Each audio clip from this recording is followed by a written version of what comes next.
জানো, আজকে আমার ব্রাইড মডেল না হলেও ওকে আমি একদম মডেলদের মতন সাজিয়ে তুলেছি।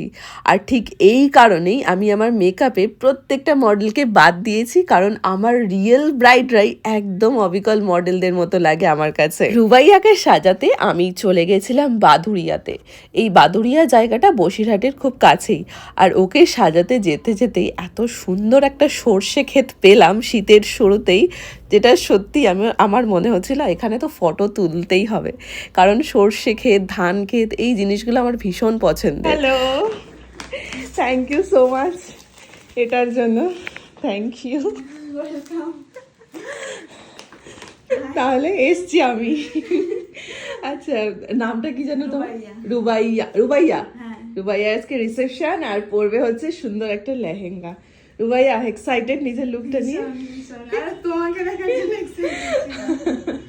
আচ্ছা আমার বাড়ির লোকজন খুব এক্সাইটেড ওখানে প্রচুর অনেকে তোমার ফ্যান প্রচন্ড।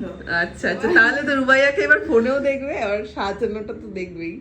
চলো রুবাইয়া, তাহলে শুরু করি মেকআপ। ঢুকেই কিন্তু আমি বেশ সারপ্রাইজড হলাম, কারণ এই যে একটা সুন্দর ফ্লাওয়ার বুকের সাথে অনেকগুলো চকলেটস ও আমার জন্য রেখেছিল।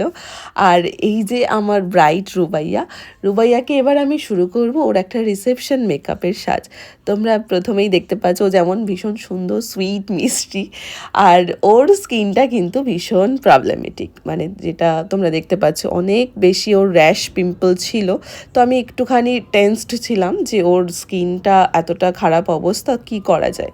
তো ওকেও কিন্তু আমি সাজেস্ট করেছিলাম এয়ার ব্রাশের জন্য, তো সেই মতো কিন্তু আমার এক কথায় রাজি হয়ে যায়। আমি প্রত্যেকটা স্টেপ বাই স্টেপ ফলো করলাম মেকআপটা করা।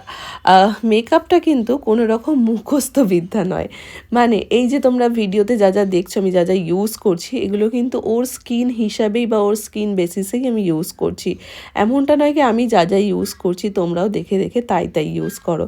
এটা একমাত্র কিন্তু রুবাইয়ের স্কিন কন্ডিশন এরকম ছিল বলে আমাকে ঠিক ওর স্কিনে যে সমস্ত প্রোডাক্ট চাই সেগুলোই ব্যবহার করতে হয়েছে। স্কিন কন্ডিশন যেমনই হোক না কেন, রুবাইয়ার ফেসে কিন্তু একটা বেশ ন্যাচারাল গ্লো ছিল, যেটা মেকআপের পরে আরও বেশি করে বৃদ্ধি পেয়েছে। এই যে তোমরা দেখতে পাচ্ছ যে আমি মোটামুটি ওর ফেসের বেস মেকআপটা করছি। আর আমি প্রত্যেকটা ব্রাইডকে রিকোয়েস্ট করব যে তোমরা অনেক সময় ভাবো যে তোমাদের মেকআপে ক্র্যাক পড়ে যায় বা ফেটে যায় বা অনেক রকম প্রবলেম হয়। আমার একটা ছোট্ট রিকোয়েস্ট, তোমরা যদি শোনো তোমাদের মেকআপটা কিন্তু অনেকটা লং লাস্টিং হবে। সেটা হচ্ছে মেকআপ করার সময় যখন মেকআপ আর্টিস্ট তোমার মুখে মেকআপ করছে, লাস্ট হাইলাইটার এবং সেটিং স্প্রে অবধি কোনো রকম কথা বলবে না। মানে এটা কিন্তু একটা মেকআপের মধ্যে অনেক ইম্পর্টেন্ট পার্ট, কারণ